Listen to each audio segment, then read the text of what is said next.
administradores e administradoras, com mais um programa do podcast Administrador em Ação, que é realizado pelo Sindicato dos Administradores do Rio Grande do Sul, o SINDAERGS. O nosso tema de hoje é um tema muito importante, principalmente para as novas gerações de administradores. Nós vamos falar sobre oportunidades versus carreira, né? Como é que a gente coordena isso, principalmente para quem está aí do meio para o final do curso de administração, nas escolas de administração, como é que está acontecendo o mercado. E o nosso entrevistado de hoje, meu grande amigo, colega de banco universitário, mais de 40 anos aí de conhecimento, uma pessoa aí que talvez não tenha quem não conheça. Eu vou ler um pouquinho do currículo, que foi difícil resumir o currículo do homem, gente. É impressionante o que esse cara já fez na vida. Ele é formado em administração de empresa, é óbvio, né? O nosso papo aqui sempre possível é administrador para administrador.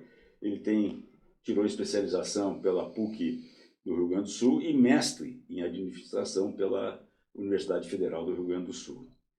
Atuou no setor privado, né? Diversas empresas, inclusive em estatais do governo do estado. Trabalhou também durante um tempo na Federação das Indústrias, na Fiergs, como executivo. E na docência são apenas 39 anos, dando aula aí para futuros administradores e, segundo as estatísticas, mais de 5.000 alunos passaram pela mão dele nesses 30 e poucos anos, sem contar os alunos onde ele orientou, né, os trabalhos de conclusão de curso. Ele também deu aula por 20 e poucos anos na Universidade do Uruguai, onde ele tinha que se deslocar uma semana por mês, trazendo uma experiência internacional. E ele não acredita, né? Isso é verdade, eu conheço a figura, que ele impactou ao longo dos 39 anos de carreira mais de 20.000 alunos. Né? É um senhor currículo, né? Também atuou na área de consultoria, né, ligado à ECARTA, Consultoria de Gestão de Recursos Humanos, que é a especialidade dele, né, trabalhando em estratégias de empresa, RH e por aí vai. Além disso, o nosso convidado foi muitas vezes premiado, honra ao mérito do serviço militar pela Aeronáutica de Canoas, medalha de mérito acadêmico pela ESPM do Rio Grande do Sul, prêmio mérito em administração, setor de ensino, pelo CRA, e Paraninfo e homenageado em diversas instituições, né, como PUC, Faculdade de Porto Alegrense, UBA, ESPM Sul, e por aí vai. Então, o nosso papo hoje é com o professor mestre Jorge Augusto Elias. Jorge, obrigado por ter aceitado o convite. Prazer em te ver. Nós éramos do tempo que a gente tinha cabelo ainda. É verdade. E bastante cabelo. Para quem não sabe, na época de faculdade, ele confundiu que ele era meu irmão, mas eu era mais bonito. Jorge, como é que estão as coisas? Bem-vindo ao nosso podcast. É um grande prazer te receber aqui. Né? E a gente estava aqui nos bastidores, botando a resenha em dia. Tem história para contar, né? Dá para fazer alguns livros. E começando, eu faço sempre uma pergunta para todos os entrevistados, né? O que te levou a fazer administração? Né? O que naquele momento que tu tinha que escolher um caminho para fazer a formação do terceiro grau, que é a universidade, te levou a escolher o curso de administração? Bem, Avancini, em primeiro lugar, obrigado pelo convite. Sempre é honra e um prazer encontrar amigos de longa data, velhos amigos não, continuamos jovens, né? Amigos. Realmente fizemos a faculdade juntos, isso há muito tempo atrás, como Avancini disse, nós tínhamos cabelo, e para mim é uma honra e um prazer direcionar algumas palavras ao teu público, ao público do SINDAERGS, e principalmente aos administradores ou futuros administradores, e passar um pouco da minha trajetória, quais foram as oportunidades, quais foram as dificuldades, tanto na atividade privada quanto na atividade pública, e também na área de ensino, né, no Brasil e no exterior, especificamente no Uruguai. Confesso que realmente foi complicado fazer um resumo do meu currículo Lattes, mas se precisarem, tem o meu currículo Lattes à disposição. O sindicato tem o código de acesso e realmente foram 20.000 alunos de graduação, nesses 39 anos de docência, e de trabalho de conclusão dos mais variados temas, lá 5.844, Nossa, mais precisamente. Gastei a retina, né, lendo todo esse material. E o que me levou, na verdade, a fazer o curso de administração foi uma oportunidade. As oportunidades aparecem, é como se diz que é o cavalo encilhado e que ele passa e você tem que aproveitar. Mas existe uma situação que é prepara-te para ter sorte. A sorte é um misto de oportunidades que surgem, mas tu tem que estar preparado. Na época, quando eu fiz o curso de administração, isso lá vai para 1978 a 1982, nesse período eu ia fazer engenharia na Universidade Federal do Rio Grande do Sul, mas eu precisava trabalhar, eu precisava ter renda, ter fonte de financiamento das minhas atividades. E aí a administração se abriu com uma ideia que é inusitada. E eu confesso que depois de 40 anos, 43 anos de formado, eu ainda sigo com a mesma ideia e com a mesma convicção, Avancini. A administração é a profissão do futuro.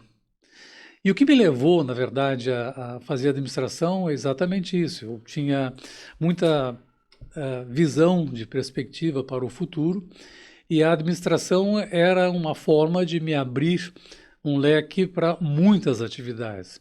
E que eu confirmo, depois, hoje estou com 7.0, tá? E confirmo que realmente a administração me abriu muitas portas. Eu sou o que sou, esposo há 45 anos que estamos casados, minha esposa, e eu tenho 2 filhos, tenho 3 netos. Eu te digo assim, não mudaria um passo sequer que foi feito. no que foi feito, mas tem um detalhe muito importante, que depois eu descobri, que era a vocação, o vocare. Eu percebi que tinha a vocação para repassar o meu conhecimento, porque o conhecimento que fica em você e que não é repassado é um desperdício. Tentar passar esse conhecimento foi o que eu fiz durante toda a minha vida. Então, o primeiro conselho que eu posso dar aos atuais administradores ou os futuros administradores é escolher o que você gosta de fazer, não o que você vai receber do ponto de vista monetário, mas do ponto de vista de gratificação, de retorno. Eu confesso para ti que nesses 39 anos de atividade docente e de atividade profissional é um pouco mais, porque eu comecei a trabalhar com 13 anos de idade, são 54 anos de trabalho, iniciativa privada e iniciativa pública, eu não mudaria 1 centímetro do que tudo que eu fiz, porque tudo que eu fiz foi com prazer, foi com gosto, foi com vontade, e esse é o segredo. Não adianta você pensar em ficar rico, você pode ficar rico com algumas atividades que você não gosta, mas o melhor é você se manter com a atividade que você gosta. Então foi isso que me levou a fazer o curso de administração. Que bacana. E eu não falei aqui que o Jorge, desde os tempos da faculdade, né, nós voávamos pelas ruas de Porto Alegre de moto, né? Muitas coisas a gente fez junto lá naquela época e ele continua um motoqueiro ou um motociclista, né? E veterano, e é Harley, o cara é da Harley, olha só, né? Do grupo da Harley, né? Na verdade, a língua portuguesa tem essas facetas, né? Quando a gente fala de motoqueiro, é pejorativo.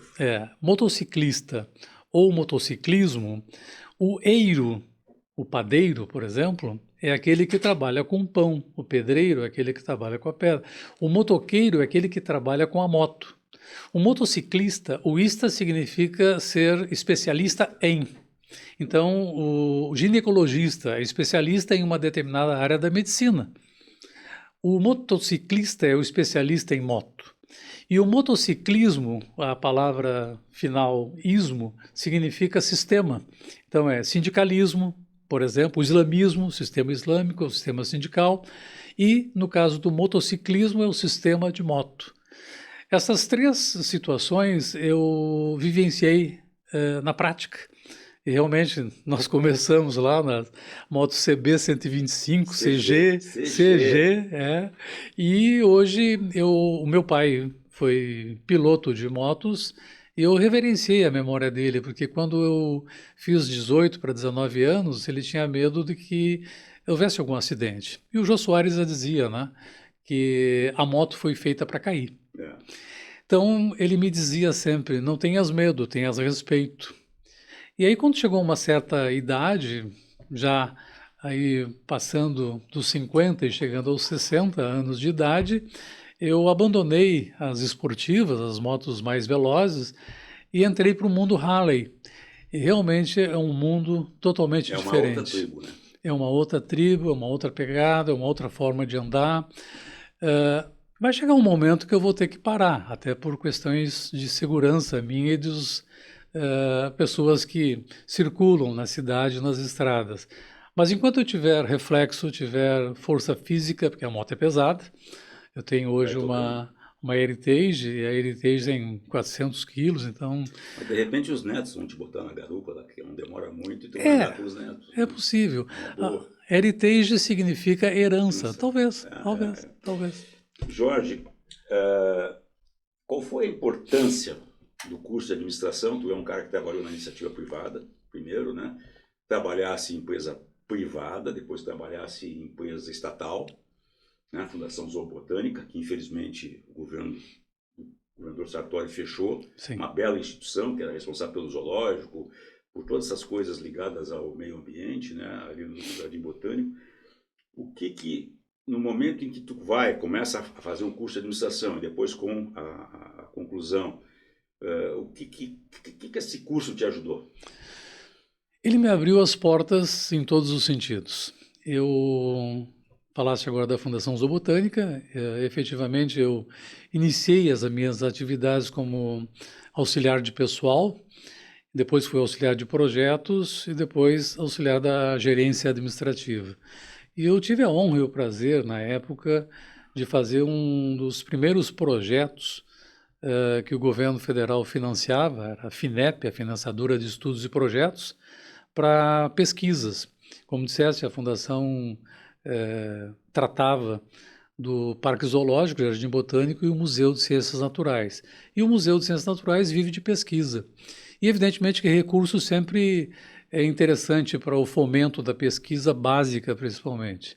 E eu, na época, eu era estudante do curso de administração, eu fui guindado à gerência administrativa para formatar esse projeto e logramos êxito, porque foi liberado a fundo perdido um recurso muito interessante.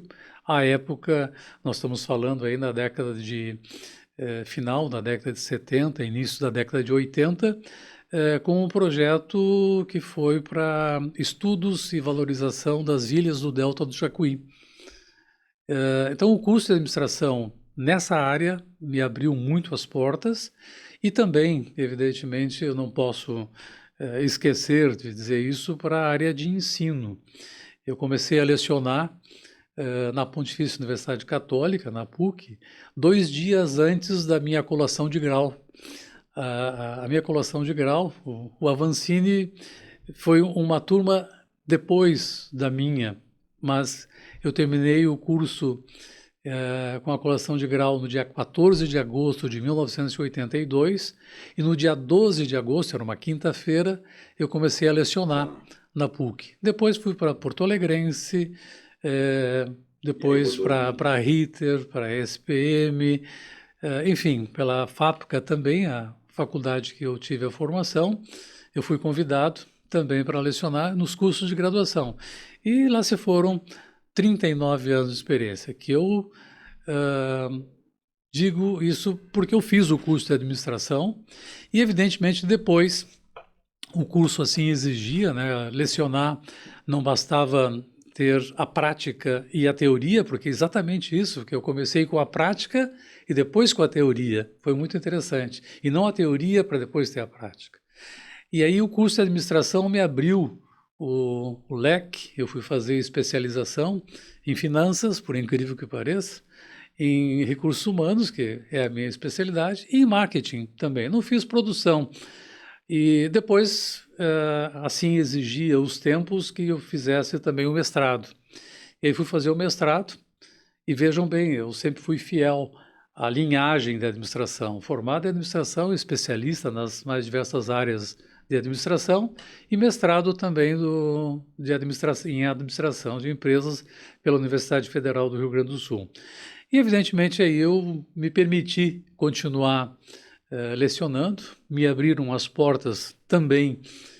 O mestrado estava no primeiro ano, precisava substituir um professor no Uruguai, do Brasil, que tinha convênio com a Universidade Católica do Uruguai. E aí eu, por ter o curso de administração e fazendo o mestrado, iniciando o mestrado, e por já ter uma experiência docente bastante interessante, eu fui destacado para o Uruguai. E aqui no Brasil, posso dizer que andei por todo o Brasil, da UNAMA, em Belém do Pará, que agora vai ter a COP30, também lecionei lá no curso de mestrado. E aí vamos colocar assim, ó, Santa Catarina, praticamente em todas as localidades do estado de Santa Catarina, no Paraná, no Rio Grande do Sul, enfim, em quase todas as cidades, Frederico Westphalen, Erechim, Passo Fundo, meu Deus, onde tinha curso de pós-graduação eu era convidado, lá eu estava.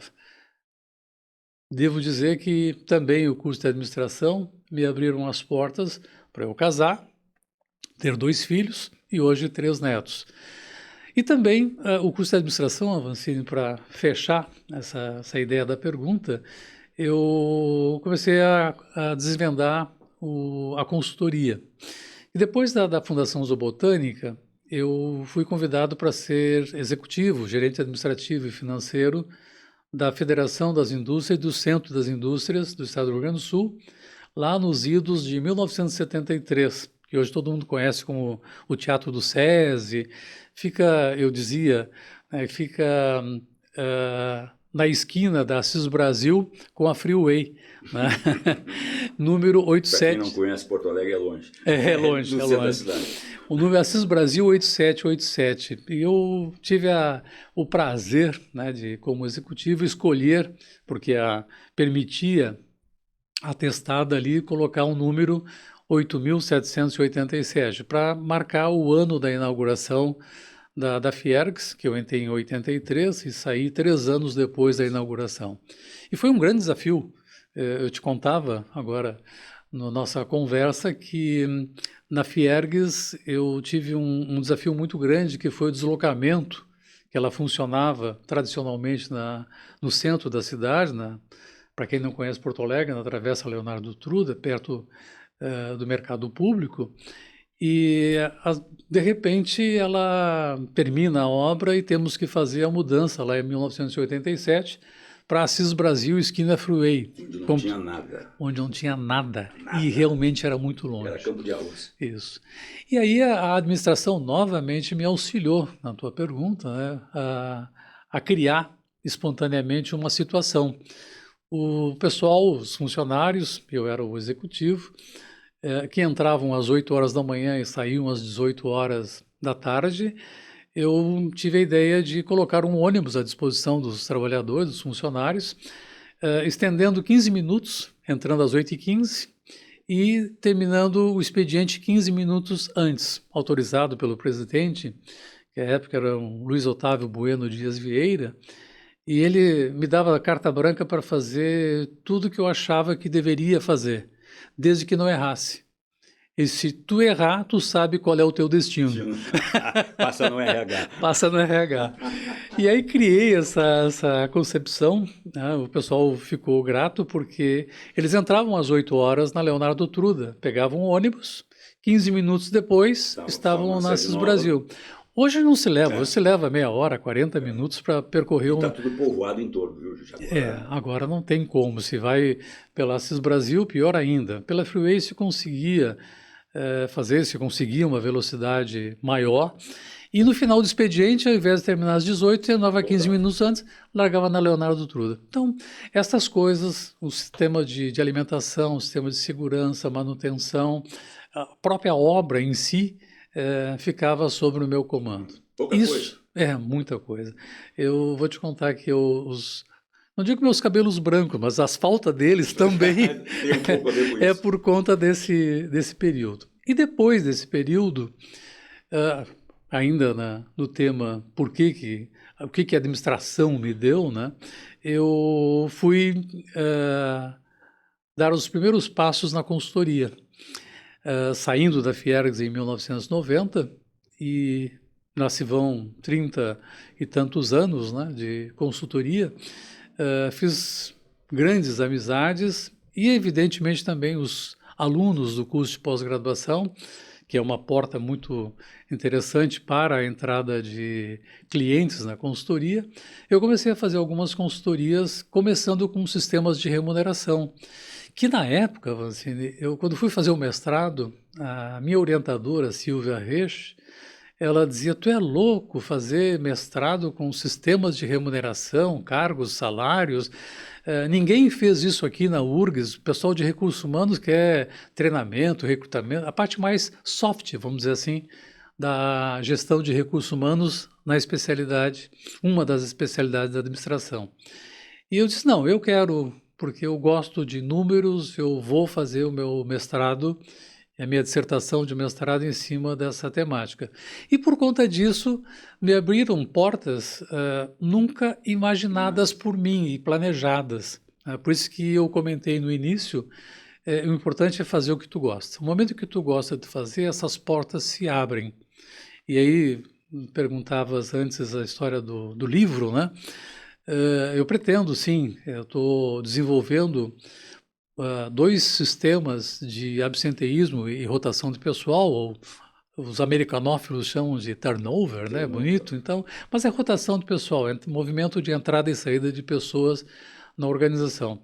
Isso todo o RH, todo o pessoal de gestão, de estratégia se preocupa, porque é custo.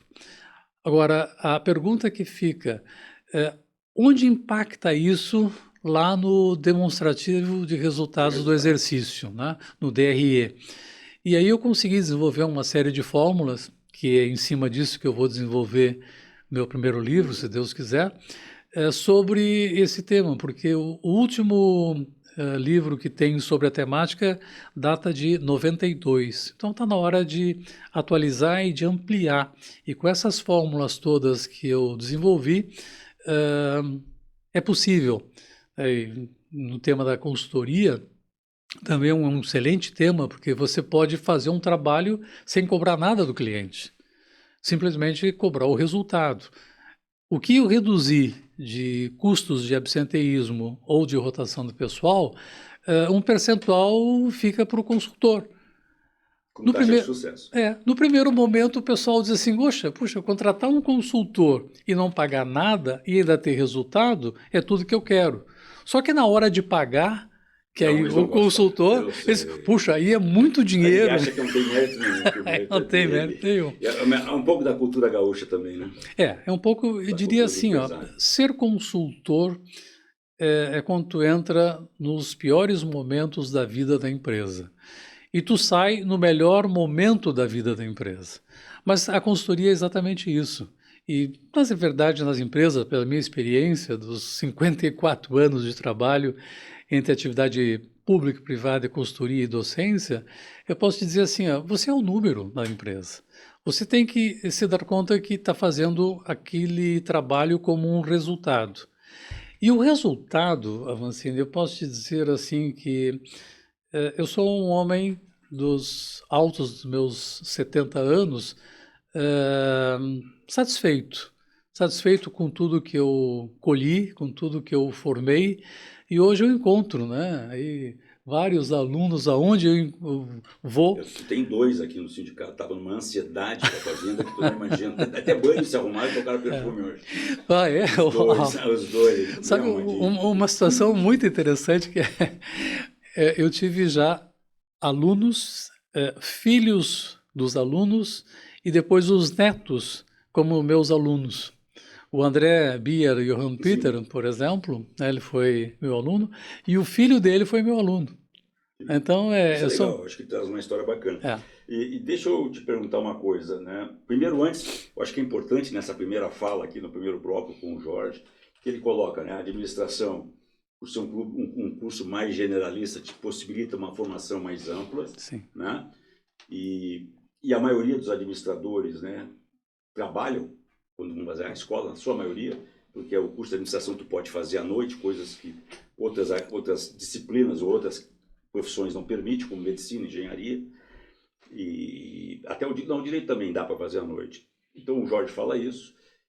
Network, se a gente observar aqui, né, o quanto foi importante nessa tua carreira, os relacionamentos que tu formou, tanto como aluno, como profissional ou como professor, quer dizer, tu trabalhar aí com mais de 30 mil pessoas não é fácil, somando Não. tudo, né?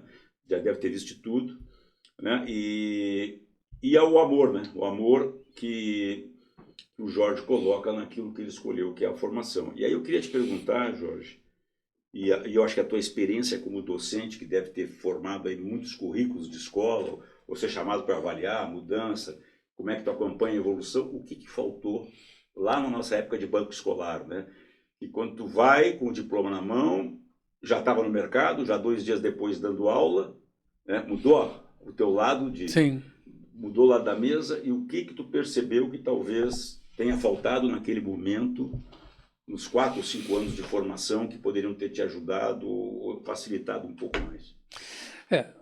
Eu tive a sorte, Avancini, nós tivemos, né, que tu fosse meu colega na Porto Alegrense, e na época nós éramos estudantes de administração com uma faixa etária maior, ou já se trabalhava E com família, muitos com família. Com família, se estudava, né? Virava as noites. O meu filho mais novo, que também é administrador, aliás, desculpa, o meu filho mais velho, que é administrador, o mais novo é advogado. Ele veio quando eu ainda estava na faculdade. Então, éramos pessoas com uma experiência profissional, já atuando no mercado, e fomos buscar o complemento teórico daquilo que a gente exercia na prática. E até também a possibilidade de uma carreira mais ampla, né? Sim. De um encarreiramento, que já naquela época as empresas já começavam a dar um valor para quem tinha um curso superior, né? Sim. Então isso era um diferencial, vamos dizer. Era um diferencial. Hoje é default, né? Todo mundo tem, então não... Hoje já é o mestrado e o doutorado, né? A formação é básica, né? Já está dentro do... Mas tu perguntavas aí dessa situação... Como professor, né? Sim, o que falta, né? O que tu achou que faltou, o que ainda falta nos cursos, né? Eu, por exemplo, no meu caso, que também como tu trabalhava, né? E tinha que tocar aí, levantava às 5 da manhã e ia até às 11 da noite, e de novo no outro dia, eu acho que faltou um pouco de experiências, né? De trazer dos professores o dia a dia. Isso teria me ajudado, talvez, né? Uma maturidade para enfrentar o mercado de trabalho. Sabes que isso é um processo, né?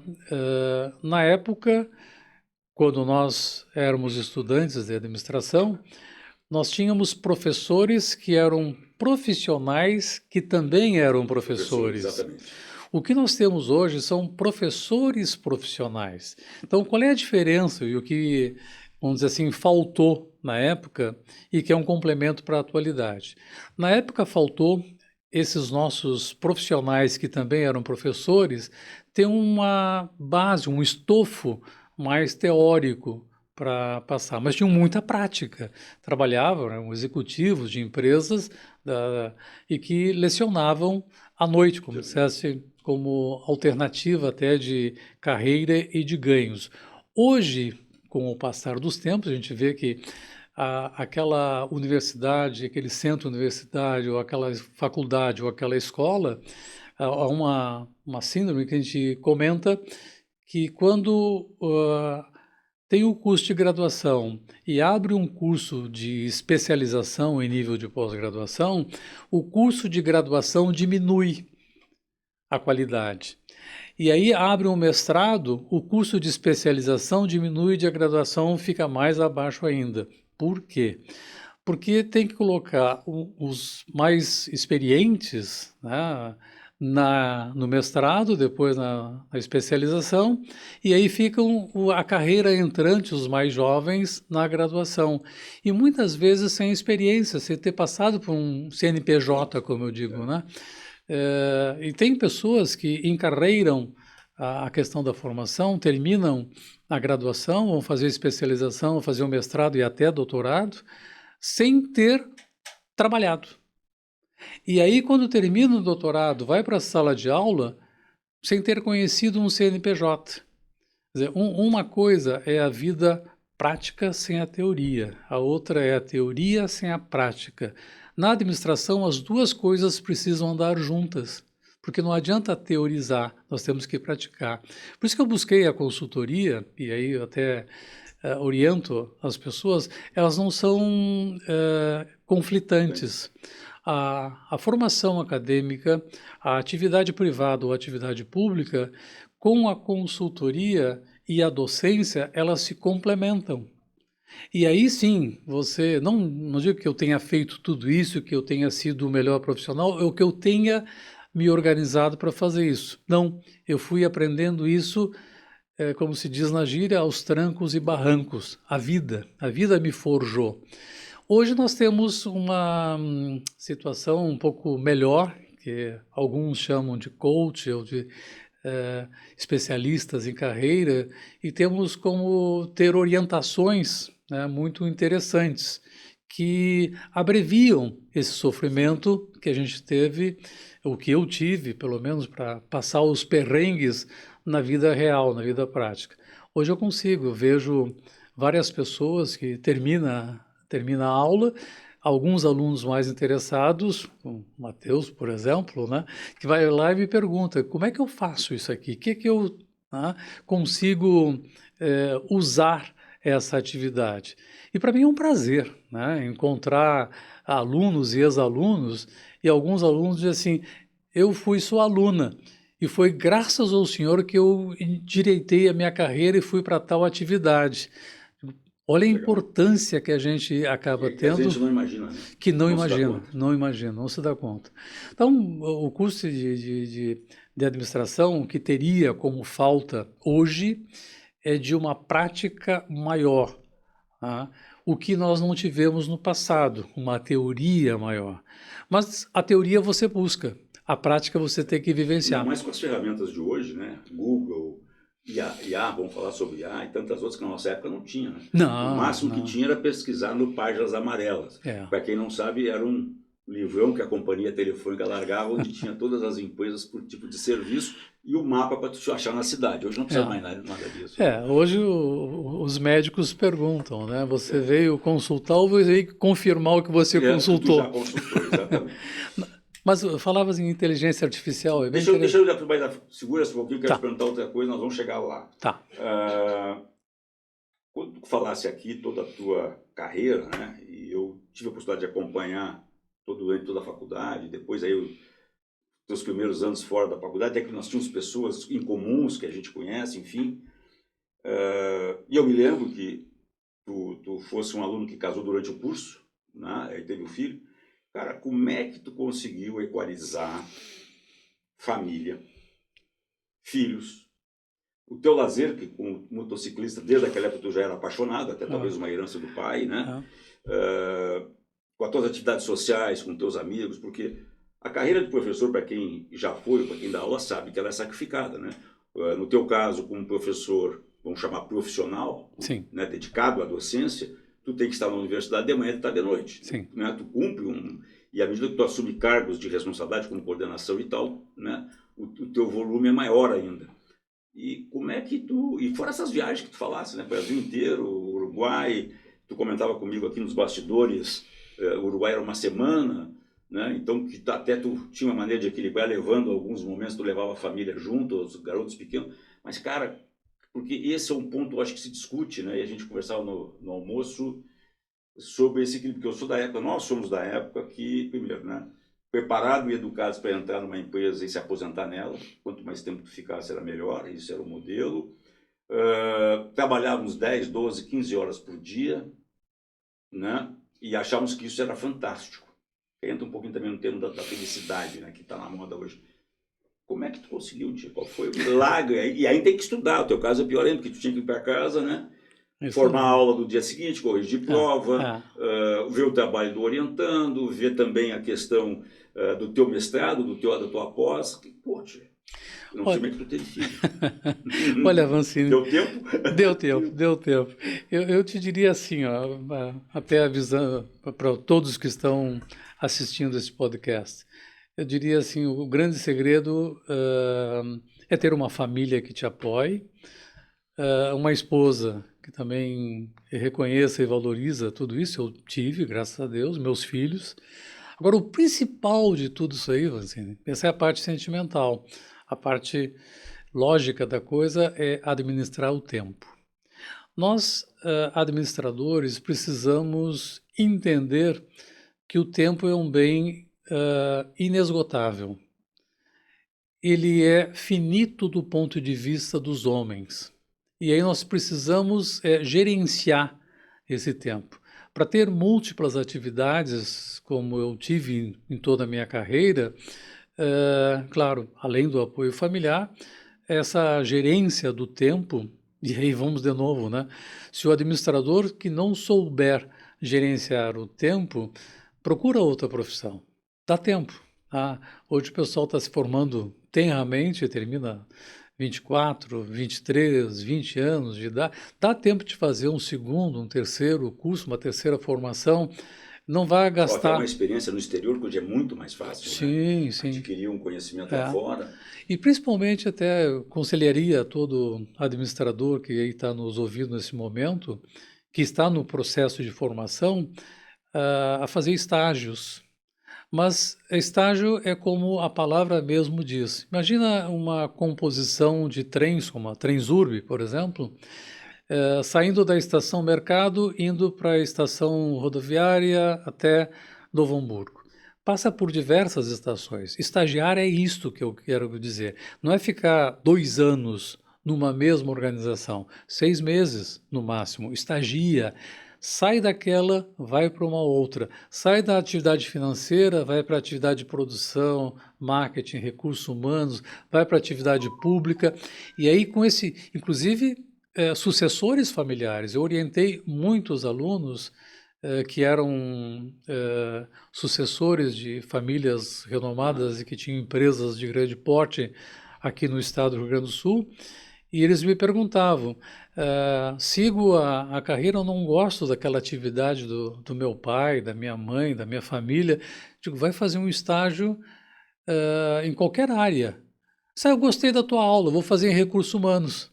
Digo, beleza, vai fazer isso. Vai conhecer. E eu te dou nome e sobrenome. O André Johann Peter fez exatamente isso. Ele foi meu aluno na tenra idade e eu disse para ele, começa fazendo uma atividade que tu gosta. Não adianta nada tu fazer um estágio só buscando o conhecimento pelo conhecimento. Quem não faz o que gosta, ele tem sofrimento. Então, é bom na carreira tu fazer a formação, que é multigeneralista, e esse é uma situação que, até complementando a pergunta anterior, se o que faltou, eu diria assim, o que falta ainda no atual momento é todo o ingressante do curso de administração, ele ter uma visão pela coordenação do curso, pela direção do curso, do que é administrador. Porque o advogado entra no curso advogando, o engenheiro engenheirando, o médico já clinicando. Agora, o administrador, ele entra fazendo psicologia, contabilidade, sociologia, matemática, estatística, nada a ver. Diz, cadê a administração? Entra lá na metade do curso. Exatamente. Mas tudo é ferramenta para a formação. E depois vai sentir que foi importante. Foi importante. Mas aí é a maturidade que vai dizer isso, né? Exatamente. Eu, por exemplo, como me considero um especialista em sistemas de remuneração, e remuneração basicamente é usar fórmulas, cálculos, né, de projeção, não é só usar números, né? mesmo a questão da rotação do pessoal, do absenteísmo, criar fórmulas, precisa ter um gosto por números. Então, não adianta fazer a administração só para ter o certificado no final do curso. Isso você vai ter. Você precisa ter a certificação. Isso só o mercado dá. Legal. E uma pergunta que todos fazem, a profissão questiona isso, os colegas administradores, aí estou falando já do pessoal que está formado, que está na atividade, é que ao longo da nossa história, esse ano nós completamos 60 anos do reconhecimento da atividade do administrador, reconhecida pelo governo federal. Nós estamos no nosso jubileu de diamante. E é a invasão... Primeiro, o que acontece, né, Jorge? O nosso curso, quando a gente começou, envolvia várias outras especialidades, né? TI e por aí vai, que hoje está desmembrado e saiu da administração. Mas uma coisa que eu acho que o administrador acabou perdendo, e eu não sei em que momento foi isso, e a tua área de especialidade, é a invasão na área de recursos humanos de profissionais de outra formação, né? Onde você tem psicólogos, assistentes sociais, e isso é um papel que nós estudamos, né? E tu deu aula muito sobre isso, gestão de pessoas, para os administradores, e que tu chega lá, dificilmente tu vai ver um administrador tocando essas áreas. Onde é que aconteceu essa falha no nosso curso? Foi nós, administradores, que somos uma categoria desunida, que permitiu isso, né? Porque eu sempre costumo dizer, né, nós como administradores, jamais nós vamos poder entrar numa sala de cirurgia e operar, ou assinar uma responsabilidade técnica de uma obra de engenharia, né? Ou a mesmo também advogar em favor de alguém se tu não tem a carteirinha da OAB. Ao passo que na nossa função, na nossa profissão, nós temos todo mundo se mete, né? Eu já tive chefe médico, chefe advogado, chefe engenheiro, na área comercial ou na área de marketing. Então, agora, o RH é uma coisa que preocupa a todos nós, é uma discussão constante aqui no sindicato, é uma discussão do Conselho Regional, onde eu sou conselheiro, faço parte, entrei esse ano, né? E que isso nos leva, né, a uma preocupação em que cada vez mais o nosso curso está minguando. E em momentos em que Brasília fala e quer acabar com todos os cursos, só vai ficar 3 cursos ou 4, né? Com o reconhecimento dos demais, de administração é um, que já foi ventilada a possibilidade de acabar a obrigatoriedade de diplomação e tal. Como é que tu vê isso como sendo um cara de RH, né? Onde é que houve a falha? Né? Isso é a falha. E falhou o conselho e falhou, provavelmente, o sindicato em não ter ocupado o seu espaço. Tem um adágio popular que muitos, se não sabem, saberão a partir de agora, que de médico e louco, todo mundo tem um pouco. E jogando para a administração, eu diria, de administrador e louco, todo mundo também tem um pouco. Eu diria que é um conjunto dessas coisas todas que tu comentaste, Avancini. A profissão da administração, ela é jovem, 60 anos. Se pegarmos aí a engenharia, a medicina, o direito, são coisas muito mais antigas.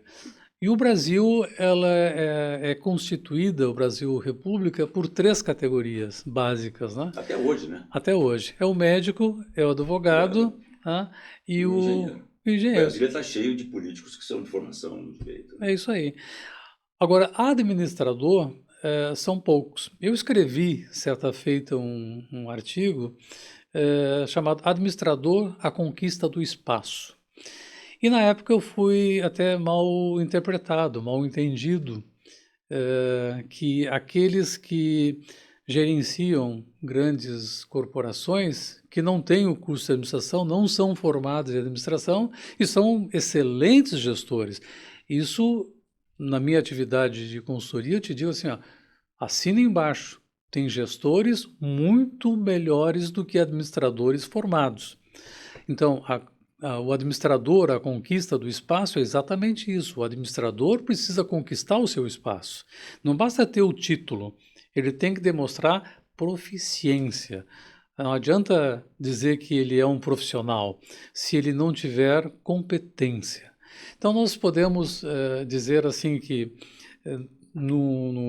muitas empresas são geridas familiares principalmente, por não administradores, mas se cercam De bons gestores. de bons gestores. E aí é o segredo da história. Na administração pública, a mesma coisa. Se nós pegarmos aí os cursos, a área do judiciário, por exemplo, juízes, desembargadores, promotores, procuradores, não têm formação em administração, mas, no entanto, eles são guindados, tá? E gerem recursos fantásticos, tanto humanos quanto econômicos, financeiros e processuais, tá? Imaginem essas pessoas se tivessem um curso de administração, se tivessem uma base de formação em administração. Então, eu poderia te dizer com todo orgulho, a profissão de administrador, se não é a primeira, pode ser no mínimo a segunda, mas preferencialmente a primeira e depois outra. Ele será um melhor advogado, um melhor juiz, um melhor promotor, e se ele for guindado a comando de processos e de equipes, muito mais assertivo. E eu diria, aí, uma empresa de engenharia, o engenheiro é fundamental, mas se ele não tiver uma base de formação em gestão, não consegue. De recursos humanos, né, também. De Aí pessoas, a né? pergunta que tu fez, onde falhamos, que tem muitos profissionais que atuam na área de recursos humanos, principalmente, que é a minha especialidade, que são formados em psicologia, por exemplo, né? Nada contra os psicólogos. Eu tive nos cursos de pós-graduação em administração de recursos humanos, mais da metade da turma eram psicólogos. Efetivamente, essas profissões são complementares. O psicólogo é um excelente recrutador, selecionador, trabalha muito bem com treinamento, com desenvolvimento, com avaliação de desempenho. Agora, as outras bases da formação de um gestor de recursos humanos, como sistema de remuneração, cargos e salários, benefícios, segurança, higiene, medicina do trabalho, essas aí eles não têm na base. Então, eles buscam especialização, uma complementação. Esses profissionais podem ser gestor. Eu encontrei já na minha vida profissional filósofo, que era gestor de recursos humanos. Agora, esse gestor de recursos humanos teria uma capacidade maior se ele tivesse uma formação em administração. Mas aí entra o fetiche. O que eu faço na administração? Eu termino a administração, vou fazer marketing. Eu termino a administração, se gosta de números, vou fazer finanças, vou fazer planejamento, orçamento. E recursos humanos. Se segregou muito a atividade de recursos humanos, que era tipicamente, nas empresas familiares, a atividade que era deixada para as mulheres e não para os homens. E que ainda era chamado de departamento de pessoal. Na verdade, o que nós temos lá no início, né, era a administração do pessoal, que era a administração do pessoal. Depois ficou a administração de pessoal. Depois a administração de recursos humanos. Hoje é gestão de pessoas, que é o que mais se aproxima, porque a ideia de administração de recursos humanos dá uma ideia de finitude. Então, é recurso material, recurso financeiro, isso acaba. Agora, o mais importante ativo que uma empresa tem são as pessoas.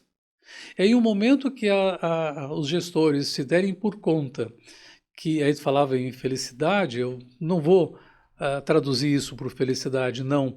Eu vou dizer o seguinte, engajamento. O momento que as pessoas estiverem engajadas, eu não vou ser Jorge Elias do Sindaergs, não. Eu vou ser o Jorge Elias que atuou no Sindaergs. É diferente, eu mantenho a minha personalidade. As pessoas, desculpem o termo, se prostituem, tá, na vida profissional. E aí, na verdade, tem que ter a vocação. Se você é vocacionado para trabalhar com gestão de pessoas, busque uma complementação se não for administrador. Agora, se não tem uma complementação nas ferramentas de gestão de pessoas, cuidado. E aí perguntavas o erro na formação. Se nós pegarmos a estrutura curricular do curso de administração de empresas, são 10 semestres.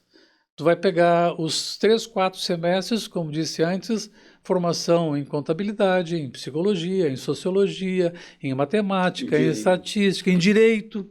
direito, bem lembrar, e depois começam as áreas especialistas. Aí entra administração financeira e orçamentária, marketing, recursos humanos, venda e comércio. Bom, aí entra numa especialidade. Se você não terminar a formação e buscar uma especialização numa dessas áreas, você poderá ser um gestor com capacidade, mas vai estar faltando alguma coisa.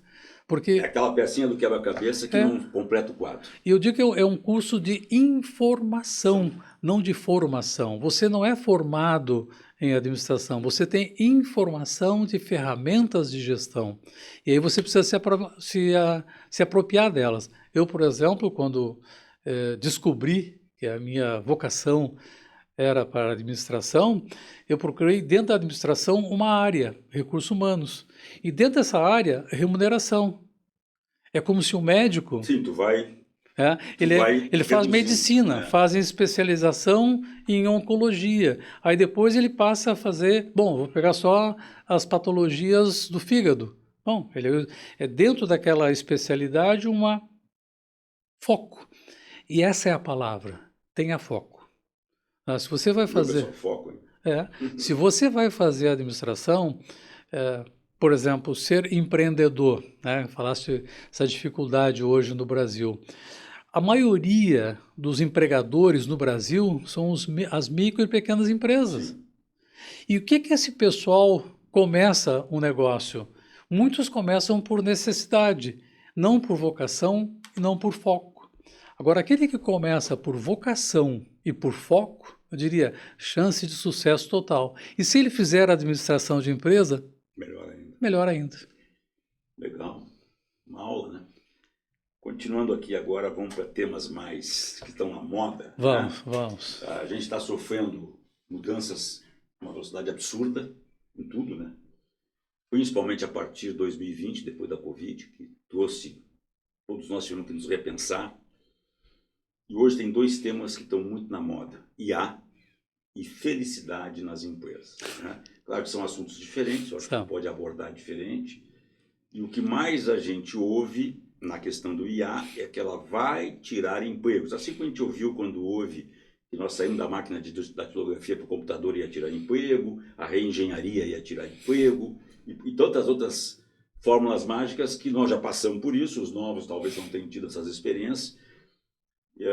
E a questão da felicidade, né? Porque ao mesmo tempo que tu falas nisso para poder produzir melhor e trazer melhores resultados lá para a tua empresa, para a tua área de atuação, a gente vive numa cultura ainda, eu não vou dizer escravocrata, mas ainda muito resistente, em que o empregado, o colaborador tem que, vamos tirar o sangue do cara, tirar o couro do cara, né? Em alguns lugares ainda existe. Bom, recentemente, há 2 anos atrás, né, a gente viu o trabalho escravo no Rio Grande do Sul, ali na região de Bento Gonçalves, um absurdo, né? Então, o que tu tem a falar para nós e para esse pessoal aí? E é importante, Jorge, assim, o nosso programa ele não visa só a garotada, né? Os meninos, as meninas que estão aí se formando, aí, hoje entrando muito mais cedo do que nós, com 16, 17 anos, se formando com 21. Nós temos hoje os profissionais que, por questões dessa loucura do mercado, perderam os seus postos de trabalho, principalmente após a pandemia, e que são pessoas que estão aí com 40, 50 anos, 60 anos, né, em plena atividade, com a cabeça a milhão, com muito conhecimento adquirido, e a gente ouve o mercado dizendo, é old school, né, escola velha, e esse cara não vou contratar e tal. E eu ouvi isso de um consultor de recursos humanos que tu conhece, depois eu te digo o nome em off. Quando eu voltei de Salvador, ter ficado 3 anos trabalhando lá no Bahia, no Esporte Clube Bahia, eu voltei para cá e eu quero sair um pouco do futebol, queria retomar a minha atividade na iniciativa privada e fui procurar um headhunter tradicional aqui. E a primeira coisa que ele disse, tu tá carta fora baralho porque tu tá velho. Tu imagina isso, né, tio? Então, o que essas duas novidades, que é o que mais se fala agora, né? Felicidade nas empresas e como é que eu posso ser feliz se estão dizendo que vai vir tá chegando uma nova tecnologia que vai tirar meu emprego e me degolar. Como é que é isso? Olha, você te fizesse uma pergunta que seja assim, ó. Isso é um outro programa? Mais um podcast. Mais um podcast. Tá fechado. Mais um podcast. Mas pegar assim, eu vou pegar Peter Drucker. tá? Que é o pai da administração moderna, lamentavelmente falecido, também mais de 90 anos de idade. E vou pegar um outro autor, que é o Isaac Asimov, Sim. tá? Também falecido. Era os deuses astronautas? Isso. Não, tem o Eric von Braun, enfim. Aí tem uma turma que a gente pode abrir aí uma seara bem interessante. Mas o Peter Drucker escreveu um artigo, e até indico, se eu comentasse o teor do artigo, ninguém entenderia que ele é atual. O título do artigo na revista Exame é O Futuro Já Chegou. Eu diria, hoje, o futuro já chegou. E eu diria assim, 20 de março de 2000, ou seja, há mais de 25 anos, que esse cidadão, Peter Drucker, escreveu esse artigo, e ele falava exatamente isso, que lá eram os primórdios dos sistemas informáticos. Tá? E aí ele dizia, assim como o minério era extraído das minas de carvão e de outros minerais, e já existiam trilhos e vagões. Hoje, nós temos a web como na época se tinha trilhos e vagões. Só que na época ainda não existia a máquina a vapor, que depois foi inventada e acoplada aos trilhos e vagões para produção em escala. Eu te diria que a inteligência artificial são os trilhos e vagões do passado, só que nós ainda não sabemos corretamente o que ela vai dar. Mas isso é para aumentar a produção em escala. Eu falei do Isaac Asimov, que tem uma relação direta.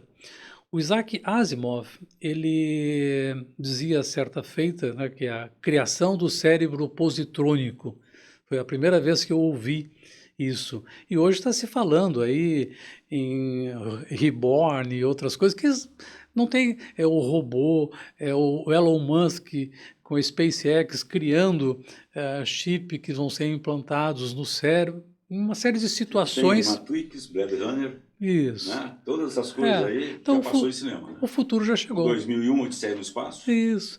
Eu tive um tio que ele era diretor de cinema e ele me dizia com todas as letras assim que o Spielberg, por exemplo, ele sempre jogava uma situação de fragmentos do futuro fantasiadas. E é exatamente isso que nós temos no Blade Runner, essa Matrix, são situações do futuro, fragmentos ampliadas. Voltando ao Isaac Asimov, o Isaac Asimov dizia sobre a educação que era o one by one, ou um para um, educação que existia no passado, que as famílias abastadas conseguiam fazer a formação através do tutor, né? Dos seus filhos através do tutor. Dos tutores, então, que eram geralmente responsáveis pela formação, né, intelectual dos jovens herdeiros. Né? O célebre livro do Homem que Calculava, de Malbataan, ele tinha um tutor que explicava, saía pelas ruas, pelas matas, e ia explicando matemática, estatística, biologia na prática. O Isaac Asimov dizia, então, que a educação, se ficasse um para um, nós não teríamos a escala de desenvolvimento de cérebros que temos hoje. E já vou chegar na inteligência artificial com essa fala. Primeiro começou a ter que existir não um para um, e sim um para muitos, que é o início da sala de aula. Até tem uma fábula muito interessante que alguém ficou soterrado por 2000 anos e por milagre da tecnologia ele foi reanimado. E aí nu ficou vagando pela cidade e queria se suicidar, até encontrar um banco de uma faculdade, um professor dando aula, e ele lá no fundo, aí ele disse, uau, estou em casa. Ou seja, se pratica a forma de repassar o conhecimento não mais de um para um, e sim de um para muitos, há milhares de anos, séculos. tá? Já se faz isso. E aí, chegando na inteligência artificial, hoje nós somos mais de 8 bilhões de habitantes no planeta Terra. Como seria a formação desse contingente populacional se não houvesse a inteligência artificial? Que não tem nada de inteligente e não tem nada de artificial, porque a inteligência é própria dos humanos, é uma composição de situações biológicas que formam a inteligência e que o homem desenvolveu para sobreviver. E artificial não é porque nós fazemos a programação. Então, na verdade, nós utilizamos o EAD, o ensino à distância, o podcast, enfim, uma série de coisas para levar o conhecimento aonde ele precisa estar e não a busca do conhecimento aonde ele está, que era o one by one, e sim um para muitos. E hoje é um para muitos mesmos. Até porque, desculpe te interromper, mas até porque hoje com a facilidade da comunicação, isso tu multiplica, não é para muitos, para milhões. Para milhões. Né? Nós poderíamos estar com o podcast aqui sendo assistido no mundo inteiro, Exato. Coisa que há 15 anos atrás não tinha. Eu tive alunos numa sala de aula em módulos de 66 alunos, 40 alunos em sala de aula, na graduação e no pós-graduação. Agora, eu tive recentemente uma mediação com o Max Gehring, que eu tive 12.700 alunos. Só isso? Só. Pouca coisa. Uma disciplina. Uma disciplina. Max é um cara que eu acho fantástico, sou fã dele. Eu também sou. Passei a ser mais depois que mediei essa interlocução num curso de pós-graduação. E realmente foi maravilhoso porque o conhecimento que ele tem é exatamente a prática com a teoria e não a teoria com a prática. Legal. Deixa eu aproveitar, Jorge, porque tu está falando aqui e eu já estou com uma ideia, até avisar o pessoal da produção, nós vamos dividir esse programa em 2. Ok. Né? Para ficar dentro do padrão aí de 50 a 55 minutos. Não sei se tu está com compromisso, porque depois a gente conversa, tem 1 hora de programa. E aí vamos continuar. Né? Não sei se tu topa mais um pouco. Topo. Nós vamos ter 2 programas de 45 ou de 50 e depois o André divide e largamos 2 programas. IA vai tirar o emprego não só dos administradores, mas de todos os profissionais. Eu te comentei, né, que eu tenho um sobrinho que trabalha na Dell, já mora lá em Austin, na sede da Dell no Texas há 17 anos, e ele disse, não, tio, não vai tirar emprego. Quem vai perder o emprego são aqueles que não se adaptarem ou não aprenderem a mexer no IA. E aí eu me lembrei rapidamente, uma lembrança não tão profunda como a tua, disse, quando a gente começou, o auge era o quê? Curso de datilografia, né? Para poder conseguir emprego, nós tínhamos que saber bater a máquina. 180 toques por minuto. Por minuto sem erro. Né? E hoje ninguém mais fala. Então, o que houve? Né? A nossa geração, que aprendeu na máquina de escrever para poder conseguir um emprego, hoje a grande maioria está mexendo, né, em telefones e... Bom, o celular hoje, segundo os cientistas aí especializados, hoje um celular que a gente leva na mão tem mais poder de processamento que a primeira nave espacial que subiu ao espaço. Sim. Né? E aí? Depois falamos de felicidade, aí nós vamos prorrogar o programa aí. Eu te diria assim, Avancini. Vamos tirar o medo das pessoas. Eu diria assim, o medo, perfeito. Não ter medo da mudança, porque é lá que você vai viver os últimos dos seus dias. Então, se você está pensando com olhos para o passado, o farol é para frente. A lanterna do carro é para trás e ela é obscura. Nós temos que ter luzes. Então eu te diria assim, seja amigo da mudança. Tá? Aceite o novo não como um problema. Vai perder o emprego? Sim. Tá? Realmente cada vez mais nós vamos ter drones, por exemplo, a serviço das nossas atividades. E uma atividade que possivelmente não saia, isso é uma dica para os administradores, é logística. Por quê? Nós não temos ainda o desfragmentador da matéria e fragmentando no ponto distante.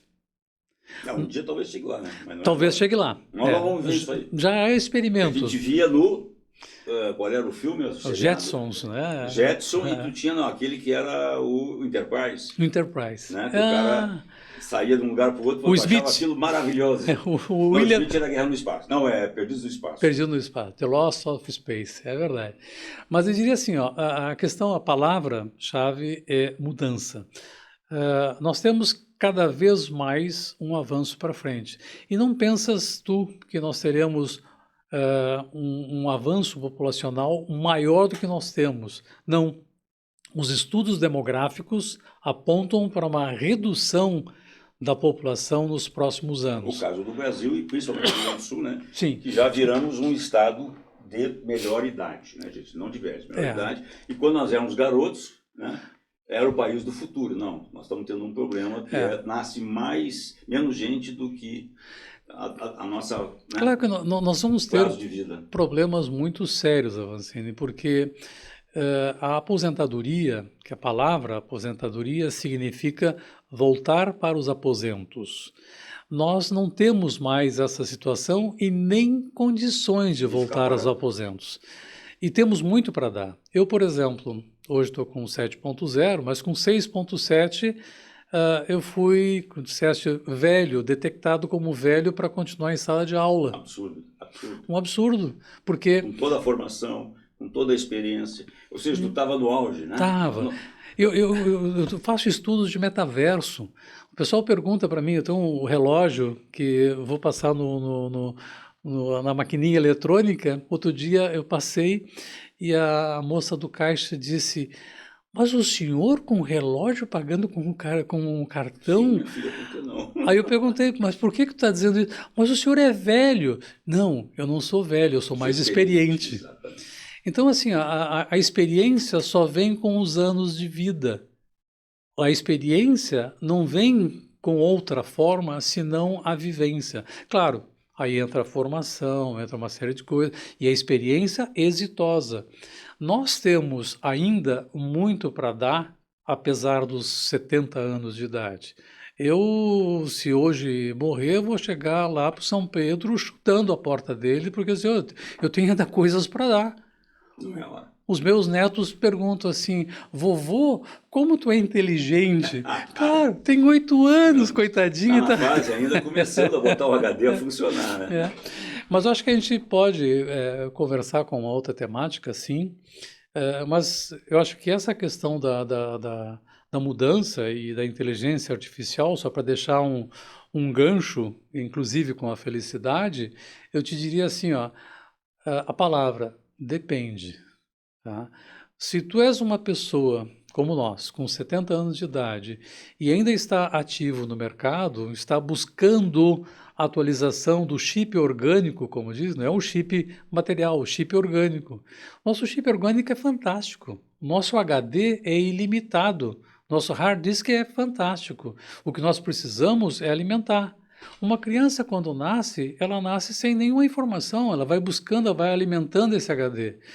O meu HD é de 1954, tá? Mas eu não troco o meu HD de 54 por um mais moderno. Ainda tem espaço para muita armazenagem. Ainda tem espaço. Então, essa talvez seja um caminho para depois a gente conversar sobre a busca da felicidade. Isso é uma outra coisa para a gente conversar sobre inteligência artificial. Isso é uma outra coisa para conversar sobre mercado. Isso é uma coisa para finalizar, para fechar aquela ideia lá do Peter Drucker e do Isaac Asimov. O Peter Drucker dizia que com a superfície da Terra agricultável ser de 30% e o resto é água, o caminho para a humanidade é fazer a agricultura marinha. E não tem coisa mais lógica. Isso ele dizia há 25 anos atrás. Então, nada que nós temos hoje já não foi pensado ou estudado no passado, só que hoje o futuro está muito mais próximo. E eu te diria assim, ó, numa frequência, como se fosse uma onda, antigamente, no nosso tempo, a frequência dava um espaço, mais ou menos como isso aqui. A frequência vai diminuindo a cada tempo de vida. E se nós não buscarmos uma atualização constante e rápida, aí sim tu vai perder o emprego. Jorge, eu não sei se eu vou ousar aqui, pessoal, né, mudar nessa resposta do Jorge, que eu aprendi acabei aprendendo forçado pelas minhas filhas, né? E tu sabe, eu passei por diversas experiências na área pública, trabalhei em empresa pública, trabalhei na iniciativa privada, que foi a minha grande escola, trabalhei e ainda estou envolvido com futebol, são 28 anos, né? Seja como cartola, seja como executivo. E de uns 5 anos para cá eu me foquei aqui com o sindicato por acreditar na profissão, foi a profissão que eu escolhi, acho que tem muita coisa para fazer para valorizar o profissional, tudo que tu fala aqui eu concordo plenamente, né? E as minhas filhas disseram que eu sou um cara que consigo me reinventar, né? E aí eu comecei a pensar nisso, entender com elas o que é ser reinventado, elas começaram a trazer essas mudanças, né? E que tu imagina, eu saí do futebol há 3 anos atrás, larguei o dia a dia e resolvi vir aqui para o sindicato, né? Já estava aqui eleito presidente, e tentar entender o que é o modelo sindical e como é que tu sobrevive na nova realidade do modelo sindical no Brasil. Então, não sei se poderíamos encaixar que, quando tu fala, né, essa questão de mudança, de quebrar, para mim é uma reinvenção, né? Todo mundo tem que olhar agora o IA como esse desafio, que não é esse bicho-papão todo, não é. Claro que tem muita gente aí que usa para poder vender serviço, oportunidades, os mais espertos já estão aí, cursos, informações, né? Mas na realidade, tu tem que te adaptar a isso. E aqui eu vejo também, nas minhas relações de amizade e tal, e até alguns colegas da nossa época de faculdade que não se reinventaram na questão da informática, sim, não se reinventaram na questão do poder do celular, né? Quer dizer, todas essas ferramentas que hoje vieram para auxiliar, né? Mas não quer dizer que tu perdeu a oportunidade, porque novas, não é um chavão, né? Novas funções ou cargos vão ser criados, né? Quer dizer, não tem mais o datilógrafo, sim, que na nossa época, né, quem batia tinha um emprego garantido, que aí tu evolui para a máquina elétrica e depois tu vai para o computador. Eu não sei se podemos dizer que a reinvenção ela é importante, tu está atento às mudanças, né? É muita informação hoje, isso é verdade, a gente recebe muita informação, e depurar um pouco disso e não se assustar. A gente vai lá, como tu falou, tentar entender, né, com todas as ferramentas que vocês têm, vai para o Google, vai para onde for, sim, e tenta entender esse bicho. Eu até brincava, né? Hoje a gente já chega no médico, a gente já se medicou antes, porque tu foi para Google saber da doença, qual é o tratamento, como é que não é, né? E tu já chega lá para discutir com um cara de igual para igual, né? Então não sei se dá para cruzar com isso que tu está falando, né?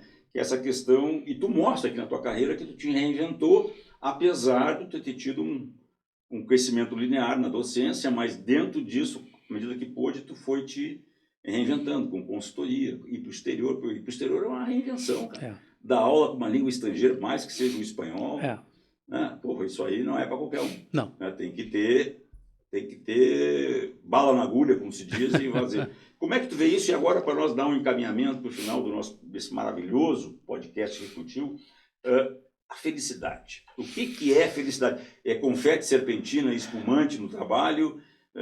Chego a hora que eu quero, saio a hora que eu quero? Cumpro meta, não cumpro meta? Porque o cara está me pressionando a cumprir meta e eu não sou feliz. O que é isso aí, tal de felicidade hoje, para o mundo da administração? Isso é uma felicidade torpe, né? Eu, quando atuava somente na área de recursos humanos, nas empresas, como profissional, eu sempre fui avesso, ou contrário não, porque a gente não pode ir contra o sistema, mas sempre tive um pouco de restrição sobre o dia da secretária, o dia do contador, o dia do administrador, o dia da festa de final de ano, e um dia tu festeja, e 364 dias, se for bissexto é 365, né? Um se apunhalando nas costas um dos outros. Então, isso não é felicidade, esses festejos não são.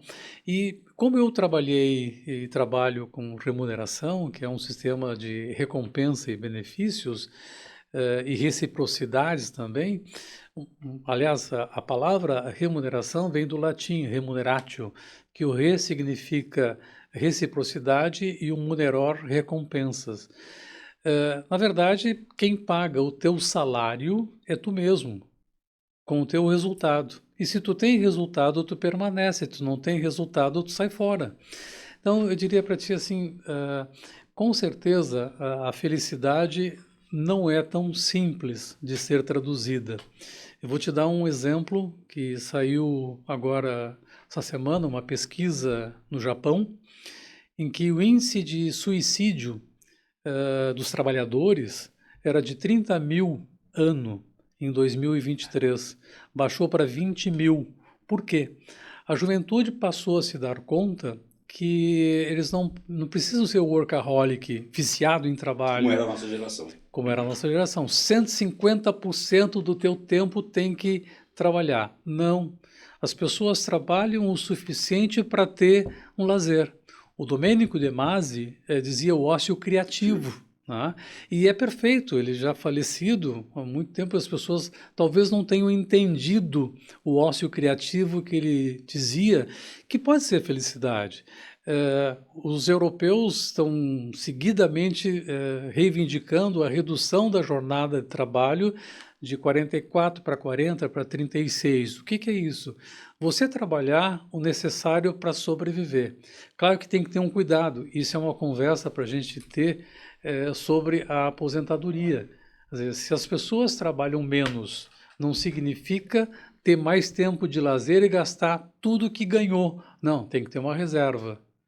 Isso passa a ser educação financeira, você ter aí do que ganha, no mínimo uma reserva de 10%, 15% ou mais do que você ganha. Aí se tu me disser, poxa, mas eu ganho 2 mil, 3 mil, isso é difícil. Eu não disse que seria fácil. Difícil é, impossível não. Você tem que tentar fazer guardar esses recursos para quando não tiver mais saúde do ponto de vista pessoal, ter recurso financeiro. Já cansado, quero parar. Estou organizado para poder parar. O Steve Jobs, no leito de morte, disse algumas frases fantásticas. Uma delas ele disse, não adianta eu ter 7 bilhões de dólares na minha conta se eu não tenho tempo mais para gastar e se eu não tenho mais saúde para desfrutar. Então a felicidade é ter tempo, ter saúde, mas também trabalhar. Não é ser vagabundo. Não, isso não é felicidade, isso é atraso. Agora, equilíbrio dessa reinvenção para as transformações que nós vamos ter é a chave do sucesso. Legal. Só para fechar aqui, o mundo de futebol tem muitas histórias, né, Jorge? E tem uma história muito interessante de um dirigente do Internacional, quando o Inter foi tricampeão brasileiro invicto, em 79. E ele tinha chegado até uma fase do campeonato em que faltavam 6 jogos para poder levantar o título, né? Claro que eram jogos de ida e de volta. E na ocasião, tu tinhas um jogo importante, se não me engano foi contra o Corinthians, ou contra o Corinthians, em que o Valdomiro, que era o ponteiro direito, naquela época junto com o Falcão, com o Batista, o grande astro do time, o Valdomiro tinha uma lesão muscular. E aí o treinador, que era o Enio Andrade, comentou que ele ia poupar, né? O Inter tinha que jogar lá em Belo Horizonte, ele ia poupar o Valdomiro para os próximos jogos. E aí o Arnaldo Balvê, já falecido, que é uma figura importante na história do Internacional, ele chamou, e era o vice de futebol, chamou o Enio Andrade assim, não, ele vai jogar, mas ele vai agravar a lesão, bababá, eu não vou perder ele para as finais. Ele disse, tu não entendeu, Enio, se ele não jogar em Belo Horizonte, talvez a gente não chegue nas finais. Então, eu prefiro sacrificar ele agora e se eu chegar nas finais eu resolvo. Bom, o Inter foi campeão invicto. Pessoal, infelizmente chegamos no fim, mas não vai faltar oportunidade de outros assuntos, né, com o professor Jorge Elias. Jorge, te agradecer. Primeiro por ter reencontrado e botado as resenhas, né? Na nossa época de jovens. Não conseguimos botar tudo em dia. Vai demorar mais uns 10 podcasts. Né? Te deixar aqui uma lembrança dos nossos associados. Tá bom. Para tu usar aqui como administrador. Muito obrigado. Né? E, pessoal, se você gostou, né, curta, clica no sininho, compartilhe. Esse é mais um podcast do Sindicato dos Administradores do Rio Grande do Sul, o Sindaergs, procurando sempre trazer pessoas como o Jorge, ou como os que já passaram aqui, que têm história para contar, que são administradores, né? E para que vocês, os mais novos, possam tirar algum proveito disso, ou mesmo aqueles que são da nossa geração, um pouco mais novos que nós, que estão no momento lá achando que o mundo está caindo na cabeça, né? Não, sempre tem saída. Vamos se reinventar, gente, né? Eu sei que não é fácil. Isso aí. Quem de nós já não tomou o tobo da vida, Ixi. mas não dá para desistir. Pessoal, muito obrigado. Lembrando que este programa com o Jorge, devido o conteúdo ser muito bom, ele vai para o Spotify, vai estar no YouTube do sindicato. E mais uma vez, muito obrigado pela audiência. Curta, compartilhe e clica no sininho. Até a próxima. Até a próxima.